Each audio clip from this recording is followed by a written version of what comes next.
सभी को नमस्कार। सभी का हृदय की गहराई से बहुत ही स्वागत और बहुत ही अभिनंदन कि आप हमारे इस कार्यक्रम में बिल्कुल छोटे से नोटिस पर शुक्रवार को ही भाई साहब से तय हुआ कि सोमवार को इसका विमोचन होगा। स्वामी जी का आशीर्वाद मिलेगा, इस आशय के साथ हमने इस कार्यक्रम को तय किया और आप सब लोग इतनी संख्या में दूर दूर से यहाँ पर आए, आप सबका हृदय से आभार। संघ शताब्दी वर्ष को लेकर विश्व संवाद केंद्र की एक बैठक मेरे यहाँ पर हुई और बैठक का विषय था कि जो चर्चित राइटर्स हैं या जो नामी राइटर्स हैं उनको उस बैठक में बुलाया गया और उनसे ये चर्चा की गई कि संघ शताब्दी वर्ष में वो लोग किस किस विषय को लेकर कुछ लिखने का कार्य करेंगे। कुछ दिन पहले से लगभग 1.5 वर्ष से माननीय सीताराम जी व्यास ने कहा कि संघ की शाखा में सुबह प्रति शुक्रवार को थोड़ी गीता की चर्चा किया करेंगे। तो प्रति शुक्रवार संघ की शाखा में गीता के बौद्धिक को लेकर जाना हुआ, गीता स्वयं सेवकों के लिए कैसे प्रभावी हो सकती है, कैसे मददगार हो सकती है, इसकी चर्चा हम लोग करते थे। और करते करते विषय ये आया कि जैसे प्रार्थना की हम चर्चा करते थे तो प्रार्थना को लेकर गीता में सामंजस्य कैसे स्थापित हो सकता है, उसकी चर्चा शुरू हुई।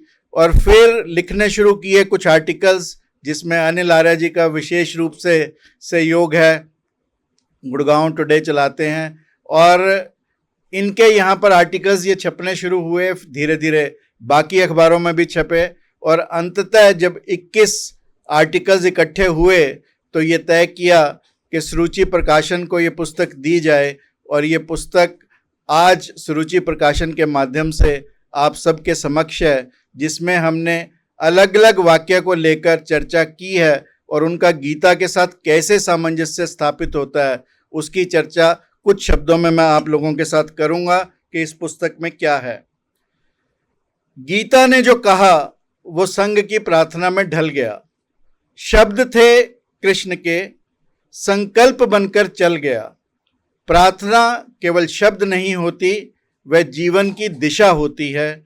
शब्द होठों से निकलते हैं लेकिन प्रार्थना हृदय से निकलती है और जब प्रार्थना हृदय से निकलती है तो वह केवल व्यक्ति का ही नहीं, राष्ट्र का भी निर्माण करती है।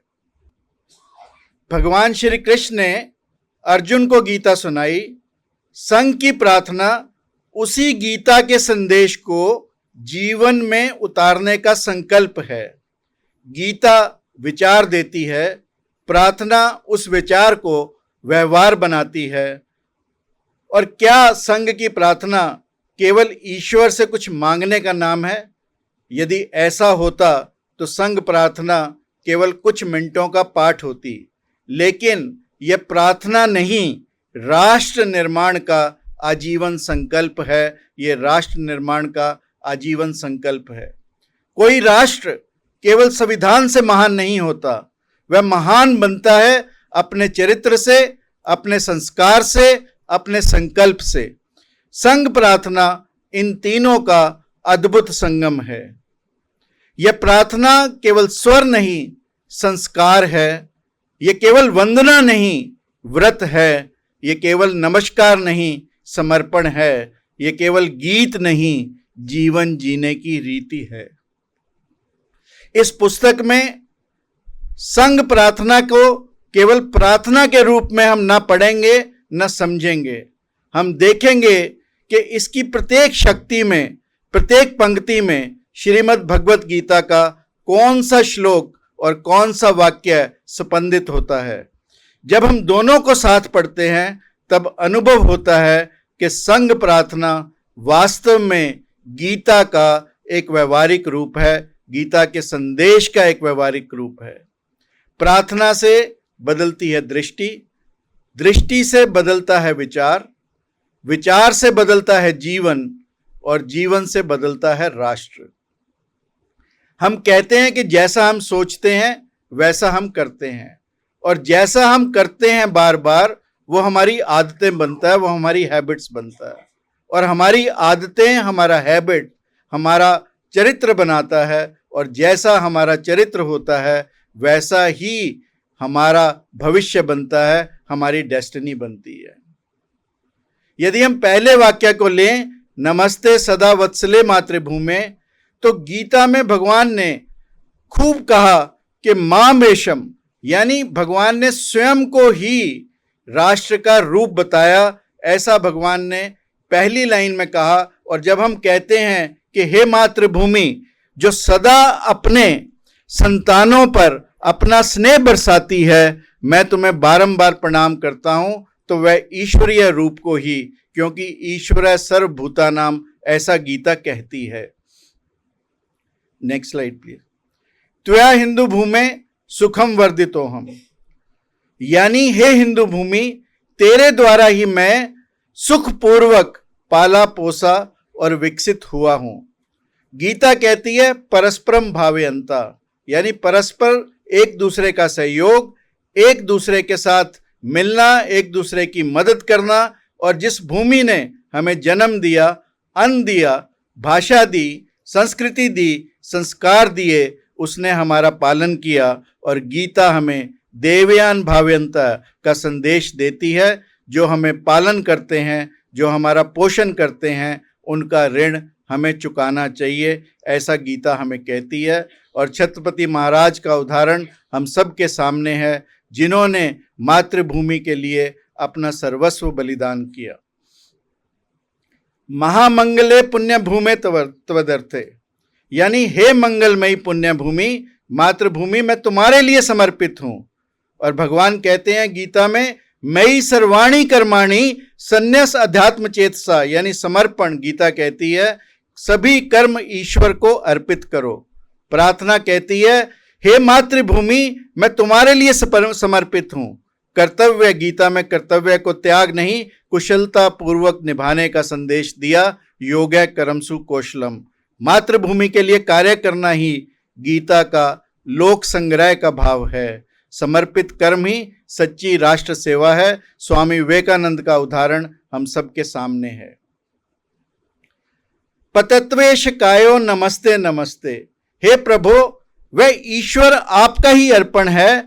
यह पतन भी आपको ही नमस्कार है, आपको ही नमस्कार है। पततु यानी गिर जाए, ऐश यानी ये, काया यानी शरीर, आपको बारंबार नमस्कार है। और भगवान कृष्ण गीता में कहते हैं हतो वा प्राप्स्यसि स्वर्गम जित्वा वा भोक्ष्यसे महीम तस्मात् उत्तिष्ठित कौन्तेय युद्धाय कृत निश्चय। इसलिए हे कुंती के पुत्र, तू खड़ा हो और युद्ध कर, ऐसा गीता कहती है, जिसका भाव हमें पतत्वेश कायो नमस्ते नमस्ते में मिलता है। और इसी भाव को लेकर अनेकों स्वाधीनता सेनानियों ने अपने प्राणों की बलि दी, जिसमें मैंने प्रमुख रूप से भगत सिंह का नाम आपके समक्ष रखा है, जिन्होंने इनकलाब जिंदाबाद का नारा दिया। त्वदीयाय कार्याय बद्धा कटियम, यानी मैंने आपका कार्य करने के लिए अपनी कमर कस ली है। और अर्जुन गीता के अंत में आते आते क्या कहता है? अर्जुन कहता है नष्टो मोह स्मृति लब्धा तव प्रसाद मया अच्युत स्थितो अस्मि गत संदेहा।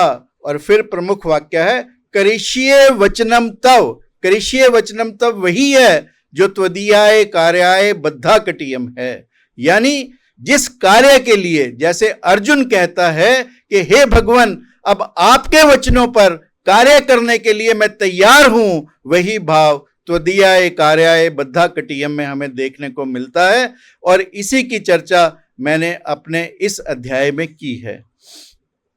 सुशीलम जगदेन नम्रम भवेत, ऐसे सुशील बनो कि जगत नम्र और विनम्र बन जाए। और गीता का अमानित्वम और अदम्भित्व का भाव भी यही कहता है कि मान प्रतिष्ठा की इच्छा ना रखकर पूर्ण विनम्रता से कार्य करना। और यही गीता का भाव कि पाखंड न करना, घमंड ना होना और हमें आगे बढ़ना। विजेत्री च न संगता कार्यशक्ति, एकत्रित शक्ति, और गीता भी यही कहती है लोक संग्रह के माध्यम से। और फिर उसके बाद नेक्स्ट स्लाइड प्लीज। विधायस्य धर्मस्य संरक्षणम, यानी भगवान ने स्वयं कहा परित्राणाय साधूनाम विनाशाय च दुष्कृताम धर्म संस्थापनार्थ संभवामि युगे युगे। ये जो गीता का मॉडल है कि protect the good, PVR model, आजकल हमने देखा कि पुराने सिनेमास की जगह नए सिनेमा आ गए, तो यही भगवान ने मॉडल दिया और यही विधायस्य धर्मस्य संरक्षण का भाव है कि protect the good, eliminate the evil, and R is restore the dharma. So we need to restore dharma, that is vidhayasya dharmasya संरक्षणम। और परम वैभवम गीता भी यही कहती है, यत्र योगेश्वरो कृष्ण यत्र पार्थो धनुर्धरा तत्र श्री विजयो विभूति ध्रुवो नीतिर मतिर ममा। यानी 4 शब्द गीता ने कहे, वही परम वैभव के शब्द हैं। गीता कहती है कि जहां भगवान कृष्ण है और जहां अर्जुन रूपी हम लोग हैं सब, वहां पर, और हमारे सामने तो 2 कृष्ण रूप में लोग बैठे हैं, गीता मनीषी जी और ऐसे गीता के अध्येता डॉक्टर कृष्ण गोपाल जी, जिनके शब्दों को सुनकर हम बड़े हुए। ऐसे लोगों के समक्ष कुछ कहना मेरे लिए बहुत ही मुश्किल होता है, परंतु फिर भी मैं ये कहना चाहता हूं कि 4 बातें भगवान कृष्ण ने कही कि श्री, वेल्थ यानी मनी, 4M की गीता गारंटी देती है कि यदि हम 4 चीजें यदि गीता को ध्यान से पढ़ें, चिंतन करें, मनन करें तो हमें मिलती हैं। पहला श्री का मतलब वेल्थ, वेल्थ को हम यदि मनी से लें, और फिर कहती है विभूति, विभूति का मतलब माइट, और फिर गीता कहती है ध्रुवो नीति यानी मोरालिटी। आपके पास पैसा है, आपके पास ताकत है, यदि मोरालिटी नहीं है तो कुछ भी नहीं है। और चौथी बात गीता कहती है, यदि ये 3 चीज आपके पास मिल जाती हैं भगवान की कृपा से, तो चौथा मिशन अकम्प्लिश्ड यानी विजय। तो इसीलिए परम वैभव यदि हमें अचीव करना है तो यही बात को लेकर हम आगे बढ़ते हैं जो गीता का मूल है। समर्था भवता आशीषाते भृशम, गीता भगवान ने कहा तस्मात् सर्वेषु कालेषु, समय कम है, बहुत बड़े बड़े लोगों ने हमारे सामने अपना आशीर्वाद देना है, इसलिए मैं अपनी बात को समाप्त करता हुआ आखिरी स्लाइड पर जाता हूं। Next please, no next slide please.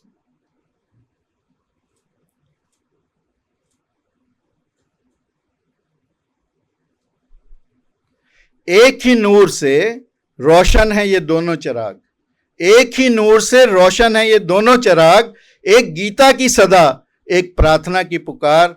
फर्क बस इतना है कि वहां कृष्ण ने अर्जुन से कहा और यहां हर सेवक कहता है करिष्ये वचनम तव, हे प्रभु मैं आपके कार्य करने के लिए अपनी कमर बांध कर तैयार हूं। तो दियाए कार्याय बद्धा कटियम। Next please.